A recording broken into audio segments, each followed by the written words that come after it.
que cuando Pablo se rascara las vestiduras, era por un descontento, por el hecho de que estaba siendo o iba a ser adorado como Dios. Pero en este momento, en el capítulo 14 del libro de los Hechos, en el verso 15, el apóstol Pablo dice: ¿por qué hacéis esto, varones de Listra? Nosotros somos hombres semejantes a vosotros, somos hombres semejantes a vosotros. O sea, nuestra naturaleza, quieren dar a entender Pablo allí, nos impide ser adorados como dioses. Porque nosotros tenemos, da a entender Pablo, una naturaleza carnal y pasajera, semejante a la naturaleza que ustedes tienen. Tenemos una carne que está sujeta a debilidades y al pecado, como ustedes también la tienen. Luego, no somos dioses, entre otras cosas. Dios es espíritu, como Cristo lo dijo allá en Juan capítulo 4 verso 24. Dios es espíritu. Nosotros, los seres humanos, tenemos un espíritu, tenemos un alma y tenemos un cuerpo, pero prácticamente nosotros somos no el espíritu, nosotros somos el alma, que es donde está el pensamiento, las emociones y los sentimientos. Que tenemos un espíritu y vivimos en un cuerpo, pero Dios es totalmente espíritu, toda su naturaleza es espiritual. Entonces, por eso Pablo le demuestra a la gente de allí que su naturaleza carnal le impedía recibir adoración como a Bernabé, como a dioses. Conclusión: al decirle nosotros somos hombres semejantes a vosotros, le dan a entender a ellos que si insistían, si instaban en rendirles adoración como a dioses a ellos, estaban desagradando a Dios, estaban pecando contra Dios, porque solo Dios merece el honor y la gloria en este mundo, en este universo. Ahora, ellos siguen argumentando para que ellos entiendan, los listranos, y le dice: nuestra doctrina, la doctrina bíblica que nosotros creemos, también nos impide recibir adoración. ¿Y cómo lo dicen? Versículo 15 al final: porque nosotros os anunciamos, aleluya, que de estas vanidades os convirtáis al Dios vivo, que hizo el cielo y la tierra, el mar y todo lo que en ellos hay. Aleluya. Vale decir, Pablo con esas palabras le estaba diciendo allí a los de Listra: vamos a ser nosotros adorados como dioses cuando nuestra función es precisamente predicarles y enseñarles que no hagan eso que quieren hacer.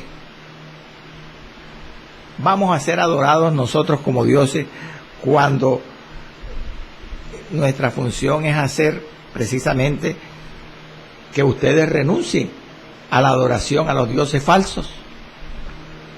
Y precisamente, amados, Pablo a los tesalonicenses le dijo esto muy claramente.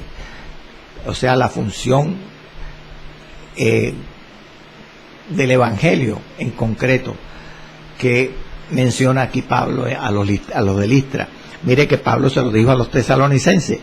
Primera de Tesalonicenses 1, capítulo 1, verso 9. Porque ellos mismos, se está refiriendo Pablo aquí a los creyentes gentiles en general, cuentan de nosotros, de los apóstoles, la manera en que nos recibisteis. Los de Tesalónica habían recibido a los apóstoles, y cómo os convertisteis de los ídolos a Dios para servir al Dios vivo y verdadero. Esa es una función básica, hermano, de la predicación del evangelio, además de muchas otras razones, propósitos, y es que salgamos de la adoración a las imágenes, a los ídolos, a las vanidades, y nos volvamos al Dios vivo, único y verdadero. Bendito sea el Señor. Eso se lo dice muy explícitamente Pablo allí a los listranos. Nosotros somos hombres semejantes a vosotros, que os anunciamos que de estas vanidades, ¿cuáles eran las vanidades? Los dioses paganos, los ídolos, os convirtáis al Dios vivo. Aleluya, gloria al nombre del Señor. Ahora, hay algo muy interesante en cuanto a la predicación del Evangelio, porque he hablado ya de la predicación como que uno de los objetivos, de los propósitos, es que los hombres salgan de la idolatría y se vuelvan al único Dios. Pero la forma como la Biblia revela que predicaba o debían predicar los creyentes, entre ellos los apóstoles, a los judíos y a los gentiles, era diferente. Era diferente, aunque el propósito del Evangelio al predicarlo era el mismo, que Dios perdonara los pecados de las personas después que se arrepintieran y creyeran el Evangelio, que Dios sanara sus cuerpos, sus almas, pues también salieran de la idolatría y se volvieran al Dios vivo. Aunque eso era igual en la predicación del Evangelio a todas las gentes, la predicación del Evangelio específicamente a judíos difería de la predicación del Evangelio a los gentiles, porque como nosotros nos hemos dado cuenta ya en fragmentos bíblicos que hemos estudiado antes, cuando un predicador anunciaba el Evangelio a los judíos, solo, escuche lo que le voy a decir, solo necesitaba enseñarles a la gente la gracia de Dios en Cristo. Solo necesitaba ese predicador a los judíos, cuando eran los judíos los que escuchaban el Evangelio. Necesitaba enseñarle la gracia de Dios en Cristo. ¿Por qué? Porque el judío ya conocía las Escrituras desde niño, ya sabía lo que era el Dios vivo y verdadero, ya conocía el Antiguo Testamento, las Escrituras del Antiguo Testamento. Pero cuando una persona, un predicador, anunciaba el Evangelio a los gentiles, tenía que comenzar desde los rudimentos bíblicos, porque los gentiles eran paganos, eran idólatras, no conocían al Dios vivo, único y verdadero, no conocían las Escrituras del Antiguo Testamento. Luego, cuando se predicaba el Evangelio a los gentiles, lo enseña el libro de los Hechos, el predicador debía no comenzar a predicar, bendito sea el Señor, por la gracia de Dios en Cristo, y suponer que el gentil conocía al Dios verdadero y las Escrituras. Tenía que comenzar era por predicarle y enseñarle la idolatría, que la idolatría era pecado ante Dios. Eso es lo que debía comenzar. Esa era la diferencia entre la forma de abordar la predicación del Evangelio a los judíos con relación a los gentiles. Por tanto, aquí en Listra, como dice el pasaje, Pablo y Bernabé deben empezar por predicar la naturaleza misma de Dios. Aleluya. La naturaleza misma de Dios. Porque ellos no tenían conocimiento de Dios para nada, ni de la obra de Dios. Y fíjese usted, amado, que la forma de predicar el Evangelio, Pablo y Bernabé aquí en Listra, como estamos viendo y veremos, fue semejante a la forma como Pablo predicó el Evangelio en Atenas, en Grecia. Allá también eran idólatras y no conocían las Escrituras del Antiguo Testamento ni al Dios de las Escrituras.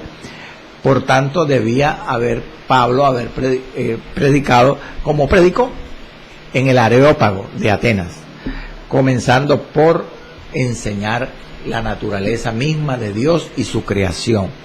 Podemos leer, tenemos tiempo suficiente, Hechos capítulo 17, verso 14 al 28. Verso 24 al 28. Aquí vamos a, observe usted que Pablo hace énfasis no en el pueblo de Israel, no predica a Israel, no predica las escrituras del Antiguo Testamento, sino va directamente a enseñar sobre Dios y su creación. Y dice a los atenienses, que eran también idólatras, dice: el Dios que hizo el mundo, todas las cosas que en él hay, siendo Señor del cielo y de la tierra, no habita en templos hechos por manos humanas, ni es honrado por manos de hombres como si necesitase de algo, pues él, Dios, es quien da a todos vida y aliento y todas las cosas, y de una sangre ha hecho todo el linaje, o sea, las razas de los hombres, para que habiten sobre toda la faz de la tierra, y les ha prefijado el orden de los tiempos y los límites de su habitación, para que busquen a Dios, si en alguna manera palpando puedan hallarle, aunque ciertamente no está lejos de cada uno de nosotros, porque en él vivimos y nos movemos y somos, porque linaje suyo somos. Es decir, está diciendo, porque somos imagen y semejanza de Dios. Bendito sea el nombre del Señor para siempre. Aleluya. ¿Se da cuenta, hermano, cómo el mensaje, la forma de predicar el evangelio, a Dios y su palabra en Atenas fue semejante, similar, parecida a como Pablo predica en Listra? Entonces, él tiene que ir directo a mencionar y enseñar de la naturaleza de Dios y lo ominoso, lo aborrecible, lo pecaminoso que es para Dios la idolatría. Bendito sea el Señor para siempre. Sobre todo porque ellos no habían tenido ninguna preparación en Listra como en Atenas para recibir el evangelio. Amén. Ellos van directamente, hermano, a confrontar al pueblo con la idolatría. Fíjese que dice, Pablo y Bernabé dicen, os anunciamos nosotros, estoy leyéndole el verso 15 al final, que de estas vanidades os convirtáis al Dios vivo, que hizo el cielo y la tierra, el mar y todo lo que en ellos hay. Ahí dice claramente entonces Pablo que lo que los de Listra adoraban no eran dioses, eran vanidades. De estas vanidades os convirtáis al Dios vivo. ¿Qué significa vanidades? Pues vaciedades, cosas vacías, cosas inexistentes, vanas, inertes, inútiles. En pocas palabras, ídolos falsos. Eso es lo que dice Pablo, da a entender a los de Listra al hablarle de que debían convertirse de las vanidades a Dios. Aleluya. Dios está dando a entender, Pablo, es un Dios verdadero. Todo lo contrario a las vanidades. Porque bendito sea el nombre del Señor. Dios es un Dios vivo, creador y activo. Porque dice que Él hizo el cielo, la tierra, el mar y todo lo que en ellos hay. Aleluya. Mire, en realidad, al decir esto, que ellos le anunciaban, era que la posibilidad para que ellos se convirtieran de los ídolos a Dios y que sus ídolos no hacían nada. Lo que está diciendo es que eran ídolos, dioses falsos.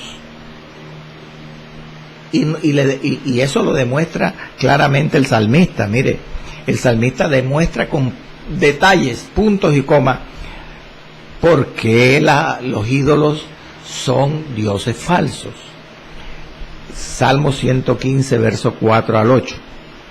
Los ídolos de ellos, dice el salmista, son plata y oro, obra de manos de hombres. Tienen boca, mas no hablan, tienen ojos, mas no ven, orejas tienen, mas no oyen, tienen narices, mas no huelen, manos tienen, mas no palpan, tienen pies, mas no andan, no hablan con su garganta, semejante a ellos son los que los hacen. O sea, el artífice, el que fabrica un ídolo, y pone el corazón en él, en esa obra, es idólatra. Y cualquiera que confía en ello, aunque no lo haga, es idólatra. Bendito sea el nombre del Señor para siempre. Qué lindo, ¿eh? Pablo le está diciendo, así son los dioses de ustedes, pero nuestro Dios, el Dios que yo creo y le estoy predicando, Él hizo el universo, porque le dice, hizo el cielo, la tierra, el mar y todas las cosas que en ellos hay. Aleluya. Y sigue predicándoles, razonando con ellos, y le da una tercera razón. Recuerde que hace unos minutos le dije que aquí en los versos 15 al 17 el apóstol razona, trata de disuadirles que no los adoren a ellos, y lo primero que le dice es, nuestra naturaleza no nos los permite recibir la adoración que ustedes quieren darnos. Segundo, nuestra doctrina, la doctrina que creemos, bíblica, no nos permite también adorarlo, porque precisamente nuestra doctrina, nuestra predicación se basa en que se vuelvan de los ídolos a Dios. Y tercero, ahora viene el tercer argumento, el mundo todavía existe y la mayoría del mundo es idólatra. Dice Pablo aquí, porque Dios es bueno y para siempre su misericordia, porque Dios es paciente con la ignorancia, con la incredulidad de la gente, con la idolatría de la gente. Por eso Dios no nos ha destruido, o no los ha destruido. Y fíjese que lo dice de esta manera, versículos 16 y 17. En las edades pasadas, vale decir las generaciones pasadas, el Dios, dice Pablo, ha dejado a todas las gentes andar en sus propios caminos. Dios no ha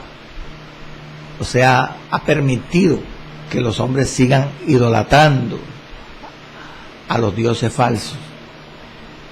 Si bien no se dejó a sí mismo sin testimonio, haciendo bien, dándonos lluvias del cielo y tiempos fructíferos, llenando de sustento y de alegría nuestros corazones.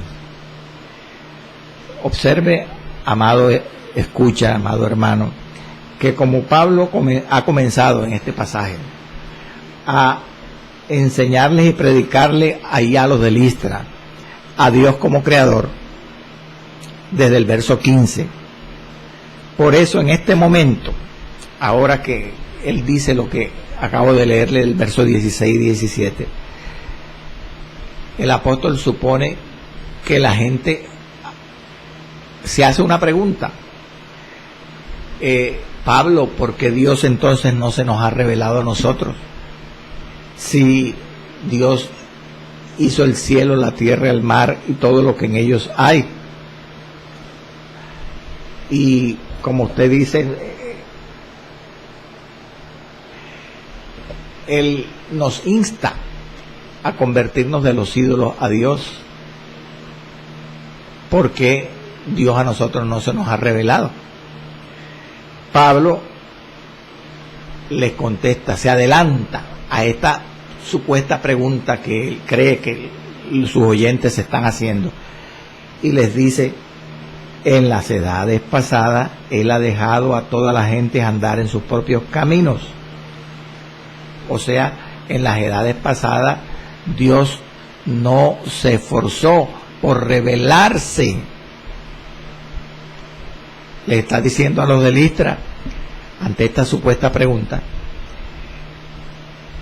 Dios en su soberanía no lo ha hecho con ustedes, no se les ha revelado directamente, los ha dejado andar en sus propios caminos. Aleluya.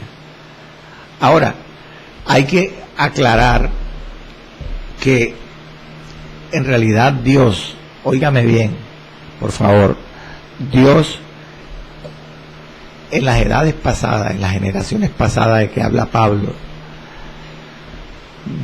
Dios en general no se reveló a los hombres, pero se reveló a su pueblo Israel. Su pueblo de Israel sí tuvo una revelación especial. O sea que cuando Pablo dice que en las edades pasadas Dios ha dejado a los hombres andar en sus propios caminos, se exceptúa el pueblo de Israel, porque el pueblo de Israel sí recibió una revelación especial de Dios. Amén. Ahora bien, aunque los patriarcas y el pueblo de Israel en forma especial recibió una revelación especial en las edades pasadas, aleluya, no quiere eso dar a entender que Dios se desentendiera por completo, se hubiera desentendido del resto del mundo, de su creación, que les hubiera soltado la rienda. No, de ninguna manera, porque en realidad, aunque Pablo dice, oiga bien, por favor, que en las edades pasadas Dios ha dejado a los hombres andar en sus propios caminos, el pueblo gentil, aquellos que Dios no le plació revelarse en forma especial como Israel, sí tenían un conocimiento de la realidad de Dios. Es diferente. Sí tenían un conocimiento de la realidad de Dios, aunque Dios a la mayoría de las gentes en la antigüedad, exceptuando al pueblo de Israel, los dejó andar en sus propios caminos, en pecado, y no se les reveló directamente. Sí, indirectamente tenían un conocimiento de la realidad de Dios. Amén. Por eso dice el apóstol Pablo en el verso 17, si bien no se dejó, hace una aclaración, si bien no se dejó a sí mismo sin testimonio. ¿Oyó? Pablo está recalcando, haciendo énfasis, que a pesar que en los tiempos antiguos Dios permitió que los hombres, exceptuando el pueblo de Israel, vivieran en pecado y no se les reveló directamente, dice el verso 17, Dios no se dejó sin testimonio. O sea, ellos tenían, los gentiles, una muestra, un testimonio de la existencia de Dios. Ellos sabían que Dios sí existe. Leo completamente el verso 17. Si bien no se dejó a sí mismo sin testimonio, haciendo bien y dándonos lluvias del cielo y tiempos fructíferos, llenando de sustento y de alegría nuestros corazones. ¿Cuál es el testimonio de la existencia de Dios? De que disponían las naciones gentiles, todo el mundo excepto el pueblo judío. ¿Cuál era? El verso 17 nos dice claramente cuál era el testimonio. Pablo menciona aquí, en este verso 17, el testimonio de la creación o de la naturaleza. Porque dice, dándonos lluvias del cielo y tiempos fructíferos. A esto se llama el testimonio de la creación. Porque Dios hace llover sobre buenos y malos, hace salir el sol sobre justos e injustos, como dice la Escritura. Y más claramente lo menciona el apóstol mismo Pablo a la iglesia en Roma, en el capítulo 1, versos 19 y 20. Le leo: porque lo que de Dios se conoce les es manifiesto. ¿A quién? A los gentiles. Pues Dios se lo manifestó. ¿Cómo así? Si Dios no se reveló como a Israel, a los gentiles. Sigamos leyendo, verso 20. Porque las cosas invisibles de Dios, su eterno poder y divinidad, se hacen claramente visibles desde la creación del mundo, siendo entendidas por medio de las cosas hechas, de modo que no tienen excusa. Lo que está diciendo el apóstol aquí es que el poder y el ser de Dios se demuestran o se dan por supuesto a través de su creación. Cuando vemos la creación maravillosa de un Dios soberano y todopoderoso, aunque Él no nos hable, suponemos, damos por entendido que Él existe. Por eso dice el salmista en el Salmo 19:1: los cielos cuentan la gloria de Dios y el firmamento anuncia la obra de sus manos. Es imposible, hermano. No es, o sea, no se puede uno imaginar cómo una persona en una noche estrellada, sin luces artificiales, por ejemplo, cuando uno está en el monte, o especialmente en zonas desérticas, donde el cielo brilla como nunca y las estrellas se visualizan más claramente. Yo no me explico cómo hay personas que mirando el cielo dicen: esto se creó solo,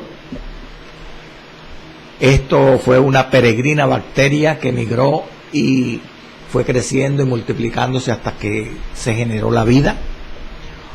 O que otros digan: esto demuestra que el ser humano es inteligente, porque los primates fueron desarrollándose y evolucionando hasta dar origen a un ser superior inteligente como nosotros. No, hermano, eso no fue lo que pensó el salmista cuando dijo: los cielos cuentan la gloria de Dios, el firmamento anuncia la obra de sus manos. Él estaba hablando que, con estas palabras del Salmo, que ese universo tan complejo y precioso y perfecto no pudo ser creado por evolución, ni por un desarrollo químico, biológico de la materia. Eso tuvo que ser una mente superior, buena, soberana, inteligente, que planeó y diseñó e hizo todo eso. Eso es lo que la Biblia nos revela, y eso se llama el testimonio de la creación. Amén. O el testimonio de la naturaleza, bendito sea el Señor, que Pablo está suponiendo y dándoselo a entender a los de Listra cuando les dice aquí en el verso 17 que ese Dios que creó el cielo, la tierra, el mar y todo lo que en ellos hay, y que ha dejado a todos los hombres andar en sus propios caminos, y que no se dejó a sí mismo sin testimonio, es el que nos ha dado lluvias del cielo y tiempos fructíferos.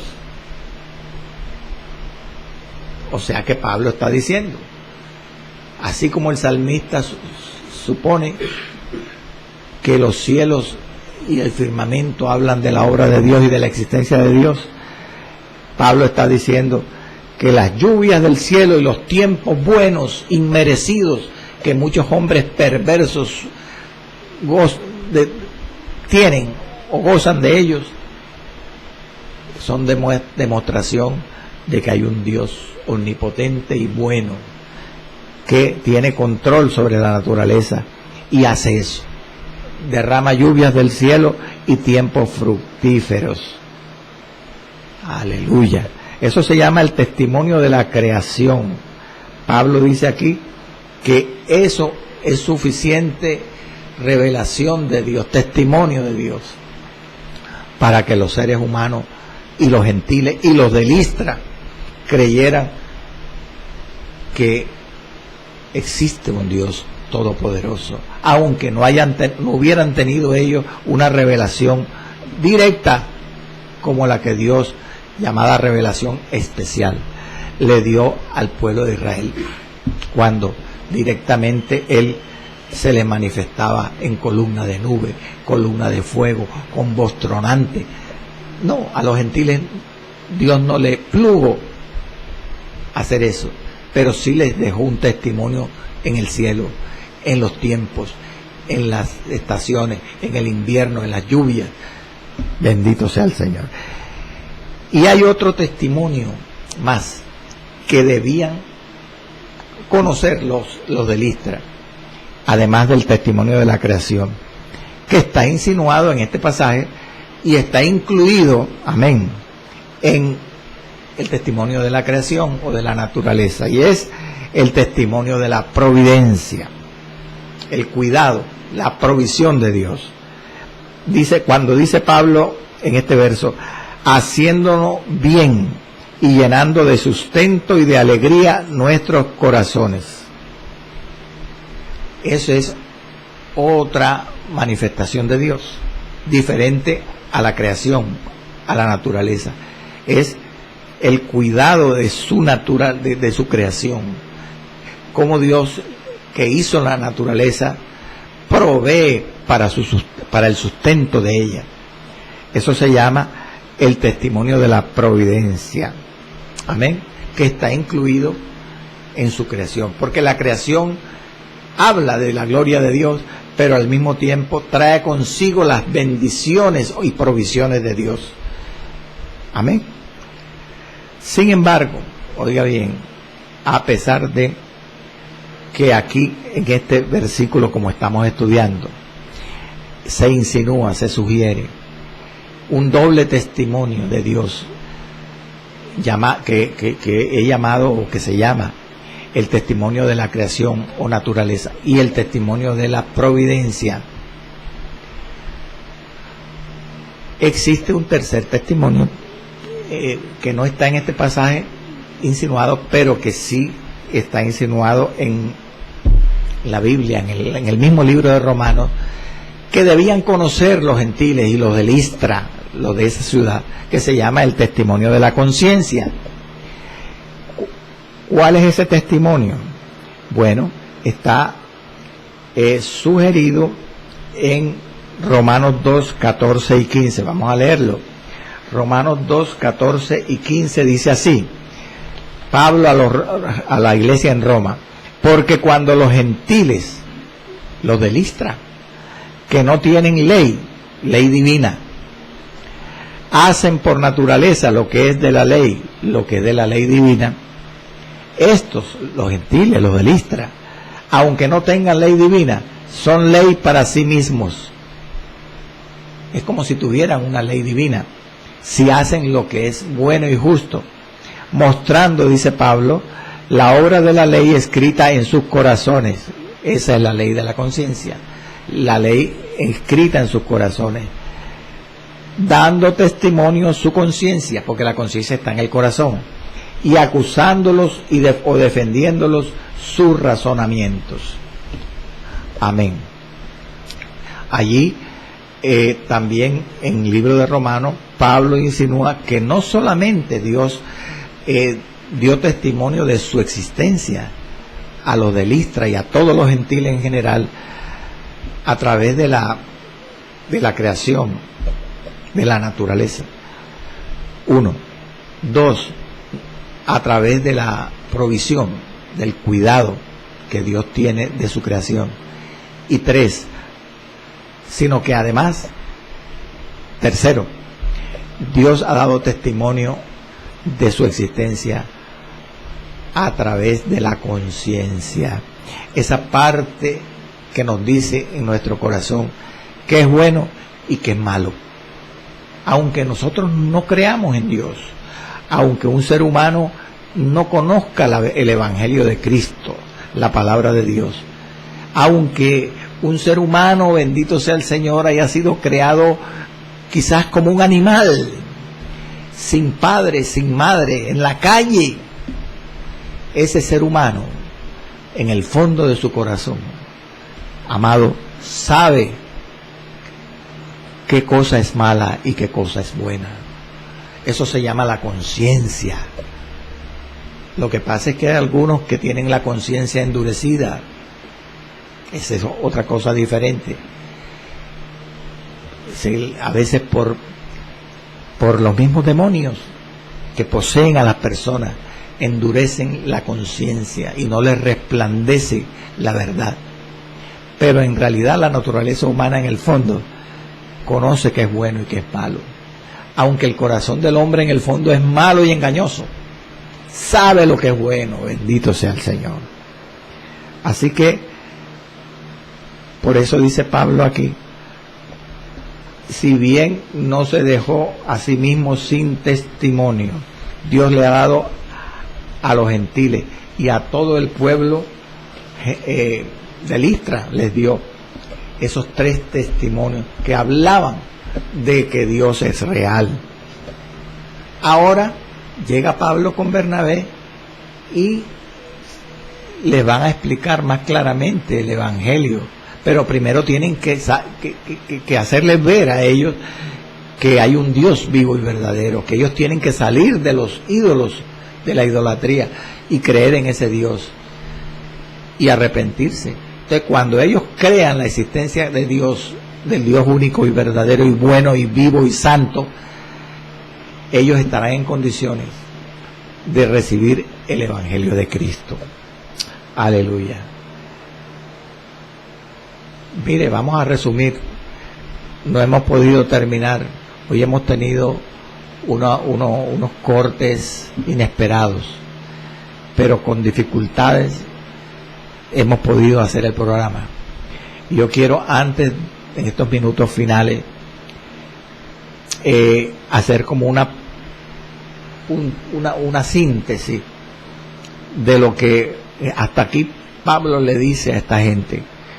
El apóstol les está predicando y enseñando que ellos que vivían sin Dios, ellos vivían sin Dios en el mundo. Ellos vivían sin Dios porque como dice Efesios, vamos a leer aquí el versículo. Efesios, tengo aquí la cita, aleluya, cayó la hoja, aquí tengo la cita, Efesios 2:12. Mire que Pablo dice, en aquel tiempo, en las edades pasadas, a los efesios, le dice a los efesios lo que también en edades pasadas había ocurrido con los de Listra. Estabais sin Cristo, alejados de la ciudadanía de Israel y ajenos a los pactos de la promesa, es decir, sin revelación especial de Dios, sin esperanza y sin Dios en el mundo. Aleluya. Entonces aquí lo que quiero resumir es que a pesar de que esta gente de Asia, llamada los listranos, estaban sin esperanza y sin Dios en el mundo, Pablo, al haberle dicho hasta aquí que ellos tenían un testimonio de la naturaleza, de la creación, que confirmaba que Dios es real, que Dios existe, y un testimonio de la providencia de Dios, porque Dios le daba lluvia del cielo y tiempo fructífero sin ellos darse cuenta y sin merecerlos. Pablo les está diciendo que a pesar de que ellos vivían sin Dios en el mundo, vivían dependiendo en todo de ese Dios en quien no creían. Vivían dependiendo de Él. ¿Por qué? Porque el sol sale, aunque nosotros no creamos que es Dios el que lo creó. Las lluvias caen, aunque no creamos que Dios es el que las envía. Entonces, eso es lo que le está diciendo Pablo. Ustedes dependen de Dios, crean o no crean. Es la providencia, es la misericordia de Dios. Entonces, hagamos un análisis.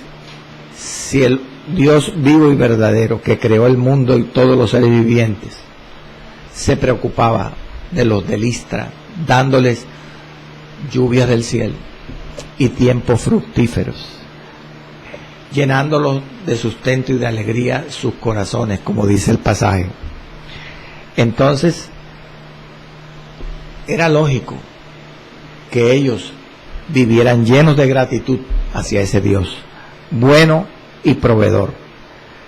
Eso es lo que Pablo les está tratando de dar a entender.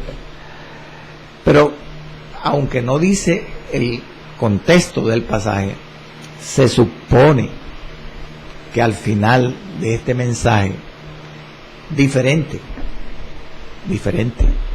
al mensaje que Pablo predicó del Evangelio en otros sitios, como Antioquía de Pisidia, como Iconio, donde allí les predicó a Cristo. No dice en este pasaje que lo haya hecho, ni tampoco dice en Hechos capítulo 17 cuando predicó también a otro pueblo idólatra en Atenas, y les predicó sobre la existencia de Dios y lo perverso que es adorar ídolos. En ninguno de esos dos pasajes dice que Pablo haya predicado el Evangelio.